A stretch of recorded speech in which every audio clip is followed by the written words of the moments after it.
ഒരു mobile phone repair ഷോപ്പിനെ customers മാത്രമല്ല dealers പോലും ട്രസ്റ്റ് ചെയ്യുമ്പോഴാണ് ക്വാളിറ്റി തെളിയുന്നത്. ഇന്ന് സോഫ്റ്റ് ടെക് ഫ്യൂച്ചർ കെയറിലേക്ക് ഒരു ഡീലർ കൊറിയർ വർക്കാണ് ഇത്. കൊറിയർ ഓപ്പൺ ചെയ്തപ്പോൾ ഉള്ളിലുണ്ടായിരുന്നത് മോട്ടറോള എഡ്ജ് സീരീസിലെ ലേറ്റസ്റ്റ് മോഡൽസ് ആയിരുന്നു.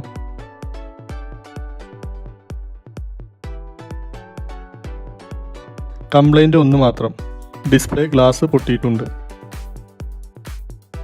ഇതിൻ്റെ പൊട്ടിയ ഗ്ലാസ് മാത്രം റിമൂവ് ചെയ്ത് പുതിയ ഗ്ലാസ് മാത്രം ചേഞ്ച് ചെയ്ത് റെഡിയാക്കി എടുത്തിട്ടുണ്ട്. Final testing, touch smooth, display colour same, എല്ലാം ചെക്ക് ചെയ്താണ് ഫോൺ റിട്ടേൺ കൊറിയറായി ഡീലേഴ്സിന് അയക്കുന്നത്. മോട്ടറോള എഡ്ജ് സീരീസ് മാത്രമല്ല, iPhone, Samsung, Oppo, Vivo, OnePlus, Realme, Google Pixel എല്ലാ ഫോണിൻ്റെയും റിപ്പയർ ഇവിടെ ഞങ്ങൾ ചെയ്യുന്നു. Dealers, mobile shop owner, service centre, dead phone complaint, IC work എന്നിവ ഉണ്ടെങ്കിൽ സോഫ്റ്റ് ടെക് ഫ്യൂച്ചർ കെയറിനെ കോൺടാക്റ്റ് ചെയ്യൂ. ഇത് ഇന്നത്തെ മാത്രം വർക്കല്ല, വർഷങ്ങളായി ഡീലേഴ്സിൻ്റെയും മൊബൈൽ ഷോപ്പ് ഓണേഴ്സിൻ്റെയും അവരുടെ വാല്യുബിൾ കസ്റ്റമേഴ്സിൻ്റെ ഫോൺസ് സോഫ്റ്റ് ടെക് ഫ്യൂച്ചർ കെയറിൽ വരുന്നു. കാരണം ഡീലർ വർക്ക് വരുന്നത് പ്രൈസ് കൊണ്ടല്ല, ട്രസ്റ്റ് കൊണ്ടാണ്.